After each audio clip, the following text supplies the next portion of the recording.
I remember when I was a little girl, I used to have these visions of the life that I'm living today. It's the weirdest thing. I remember every night before going to sleep, I used to lay in my bed for like an hour or so, and I used to visualize things that I'm living today, moments that I'm going through today in my life. Of course, at the time, I didn't call it visualization, you know, I didn't know that that's what it was. But I just remember that I used to do that every single night. And, you know, up to this day, a question that's constantly on my mind is always, did I used to have these visions when I was a child because this was all destined? Because this was all meant to be, and somehow my spirit knew that this was going to be my life? Or did I, by having those visions, create the life that I have today? I don't know. I still don't know if I created this or if this was my destiny.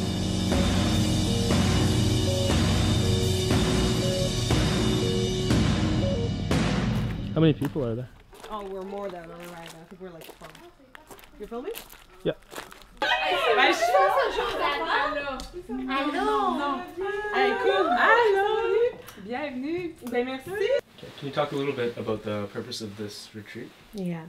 Well, all the women that are here in the chalets are women that I admire and respect so much. And the reason why we do this is, first of all, because we need it, because we work very hard. So we like to, you know, just take time to relax in nature. We also like to go to a spa. We like to go to restaurants and things like that. And it's also because we need that sisterhood. We need to stand together, you know, and I say that in my book, we need to stand together in alliance as women. And all the women that are here in this chalet, that we're all here together, we experience those same challenges, and we understand the power of standing together as women. And we know that we go through the same challenges, we know that we experience the same things, and we respect and admire each other, that we want to help one another.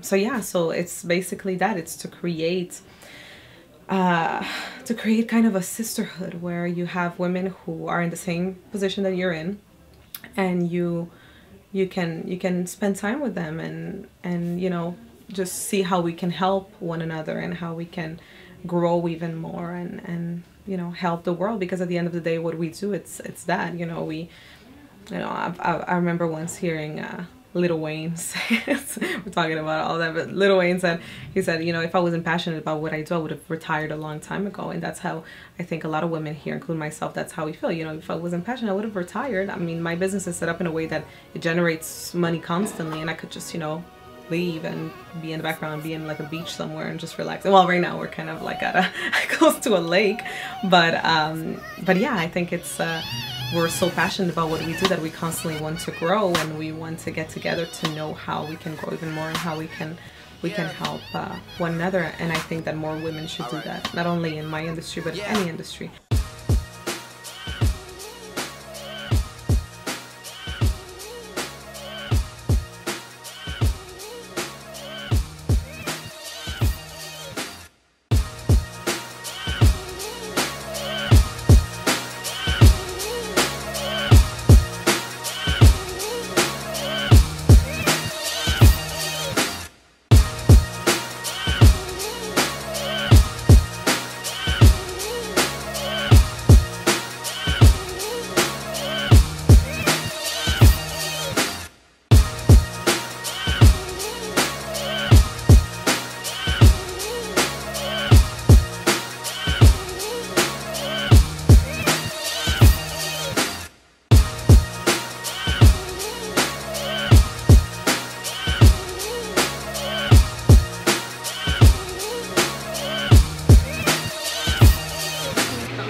Oui.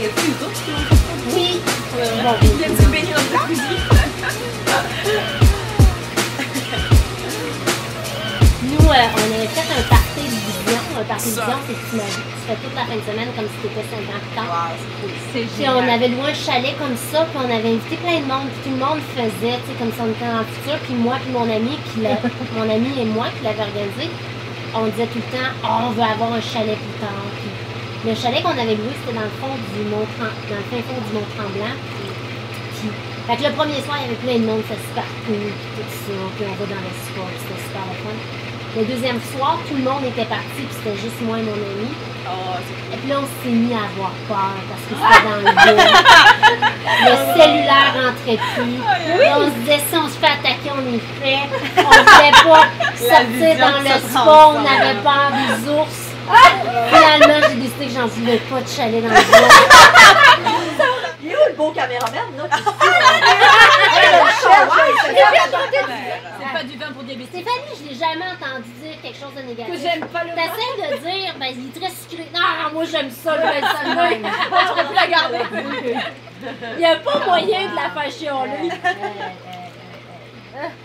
Bon, ben, cheers! C'est dans mes goûts, ça. Chin chin, les chin chin.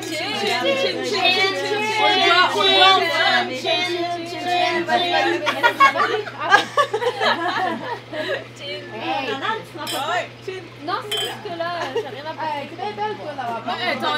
Ben non, mais je me sens tellement parce que je vous emmenais des cadeaux, tu sais. On a apporté Non, mais C'est la rose de l'accueil. Je suis sûre qu'ils vont te payer.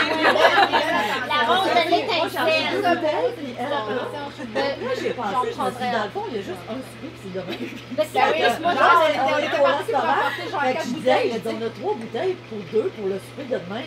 Fait que le gars, il nous regarde, je fais comme, c'est beaucoup, hein? Parce qu'elle voulait en plus arrêter encore, elle a sa Mais parce que moi, je voulais aller chercher du blanc. Fais attention, j'ai mis là.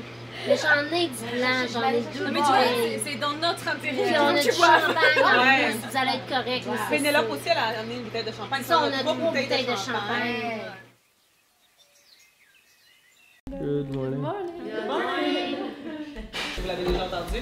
J'étais en Colombie, c'était l'année dernière. J'étais allée pour faire un événement, une conférence. Puis après ça, on est parti avec toutes les personnes qui faisaient partie, comme les autres leaders dans le monde hispanique. On est parti en vacances. On est allé à Cartagena, puis à Santa Marta, à la plage. Puis on s'amusait, puis on avait loué une voiture pour aller de Cartagena à Santa Marta. Et là, ça c'est vraiment drôle. On était dans l'auto, puis à un moment donné, tu sais, je leur dis, en espagnol, mon appel ça fait sens, je leur dis, OK, comme on doit reculer. So, moi, en espagnol, moi, je dis, OK, tenemos que recular. Puis là, les deux qui sont en avance, OK, qu'est-ce que je vais recular? Je suis comme, ouais, parce que recular, on doit reculer. C'est pour ça que comme couler après, ça veut dire comme faire de l'amour, mais de façon très comme. Ils sont là comme recular, c'est comme vraiment. Moi, je dis ça parce que, tu sais, reculer, moi, je fais juste la traduction, mais non, ça faisait pas de sens. C'est retrocéder. Puis en plus, je le sais, mais j'ai comme juste il y a plein de mots. Retrocéder. Retrocéder, ça veut dire reculer en espagnol. Mais il y a.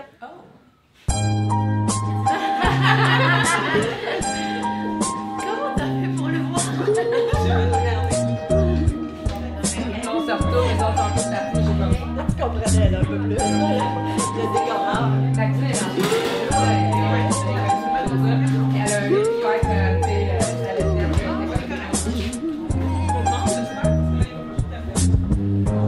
Prends les places de choix, vite, t'en sois pas. Ah non, on veut la vue, la vue. On l'a pas eu tout à l'heure. Comment tu vas faire? C'est comme, c'est quoi t'as dit, Martin? Oh ouais, en espagnol, Non, l'autre affaire, là. C'est compromis. Ah ouais, Moi, quand t'as dit ça, je me suis dit à chaque semaine, elle dit, OK, cette semaine, je prends pas de café. ouais, non. Compromis. Moi, dans ma tête, c'était compromis en espagnol, ça veut dire comme Un engagement. un engagement. Mais moi, tu depuis vois- 1 an, avec mon groupe Mastermind, je leur dis à toutes les semaines, on vous donne des compromis. Ils m'ont jamais rien dit. Personne, je Ils vont OK. Ils attendent que tu fasses OK, j'arrête quoi. Mais tu sais, moi, ce que je pensais, tu sais, parce qu'à un moment, dans une discussion dans le mastermind, justement, tu sais, on parlait de parfois pour faire des sacrifices là, pour avoir un tu pensais que Moi, je c'était pensais comme- que c'est pour ça que tu l'appelais comme ça. Pour faire des sacrifices. Hey, ça fait 1 an qu'elle comprend rien. Qu'elle fait des sacrifices.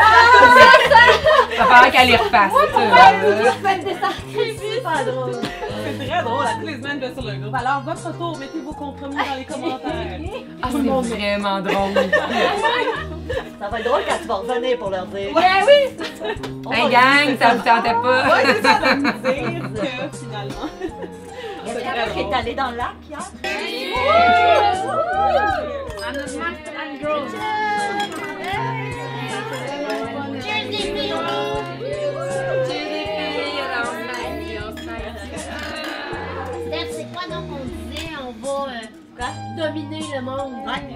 pénétrer. Ben ouais, c'est bon! Ah, j'aime mieux ça. On va mieux pénétrer. Là, il fait-tu avec nous? Ouais, sûrement.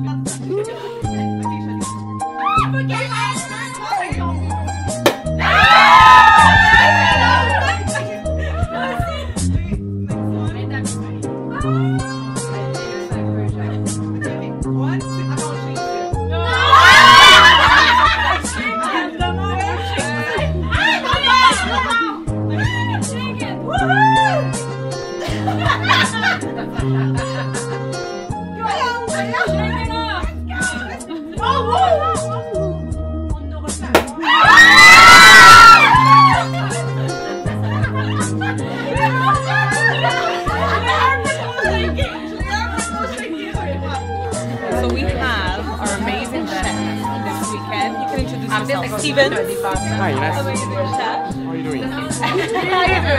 Good. And he's making amazing food for us all weekend. Look at this lasagna. This is what lasagna aux aubergines. It's like a vegan lasagna, and we've had breakfast, we've had dinner, we have everything, we have even snacks. Amazing.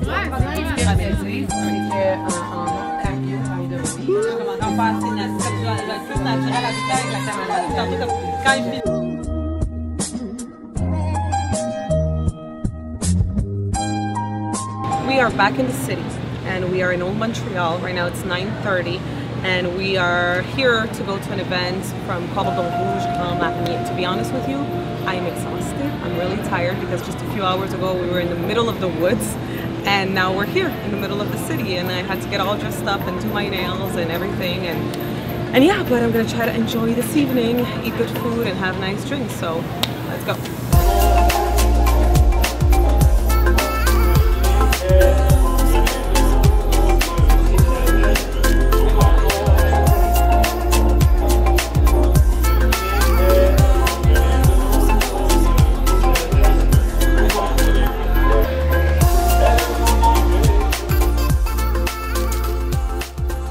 Tell me what's going on tonight.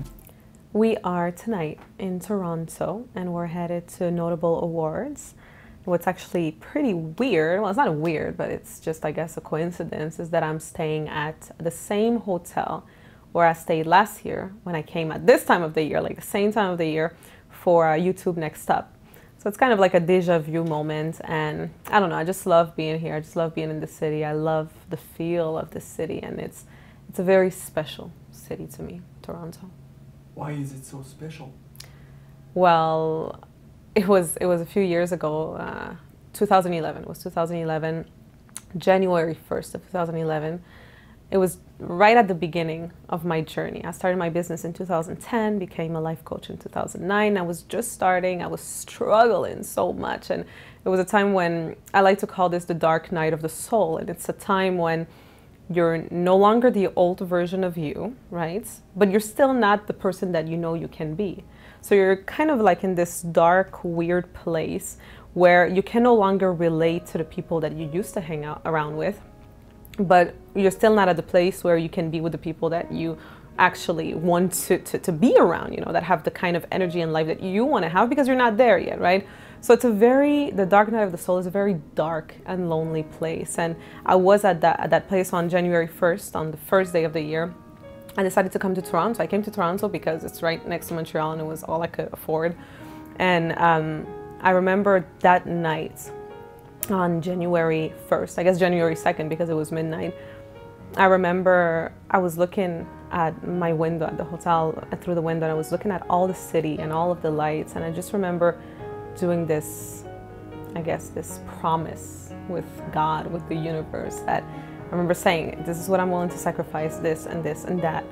And if I do this, let's make it happen. Like if I'm willing to put in the work and this is what I'm going to sacrifice and I'm going to dedicate my life and give everything to this, help me, you know, because I need your help right now because I can't make it on my own.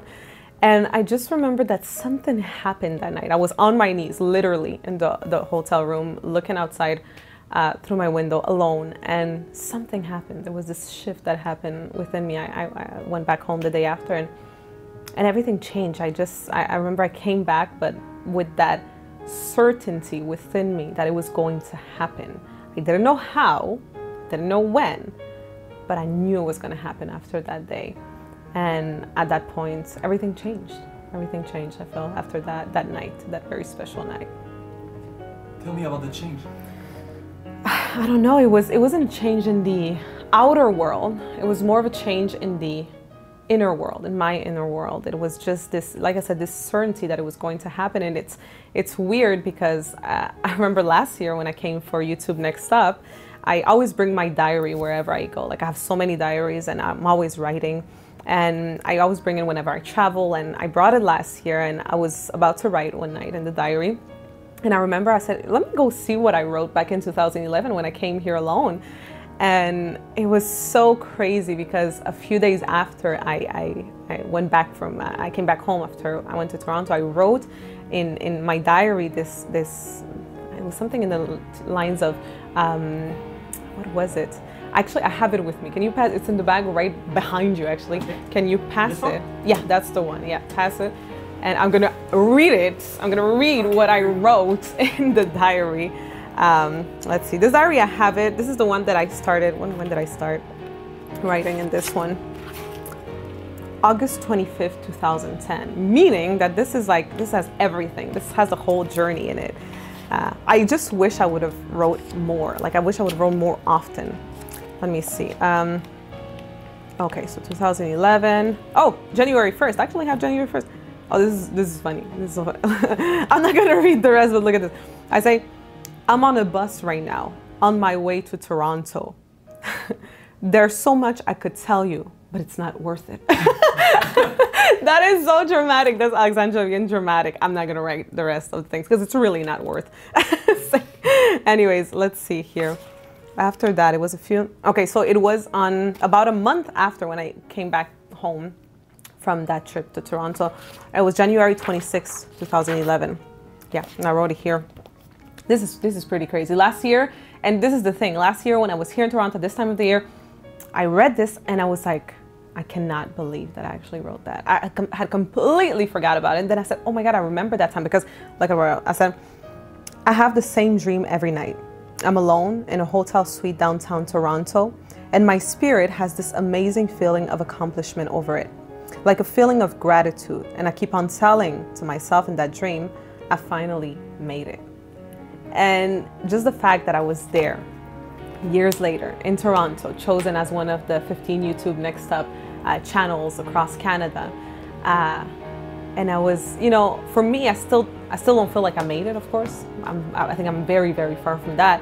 But it was like, this actually kind of happened, you know? Like, and I remember, it's true that I used to have that dream every single night after I came back from that trip in Toronto, and like it's happening, and I just could not believe it. And the fact that I'm here tonight for Notable Awards, nominated as the most motivating life coach of the year, it's just crazy. It's just insane. And I, you know, one question that I always have on my mind is, did I create this, or was this all meant to be? Like, what I wrote here, that dream I used to have every night, was it me creating my future? Or was it because somewhere in this universe, in a book somewhere, it was already all written and everything was already written? I don't know. You know, up to this point, I don't know if I will ever have an answer to that question. I don't think I ever will. But I always wonder that. I wonder, did I create this reality that I have today, that I wanted so bad at some point? Or was it just meant to be? And maybe that's why I wanted it so bad, because I knew that it was going to happen. I don't know. I still don't know up to this point. I'm sure you did. Yeah, you are? Yeah. Well, thank you. Thank you for your input on that, because it's definitely a question that I always ask myself. Always. We'll see.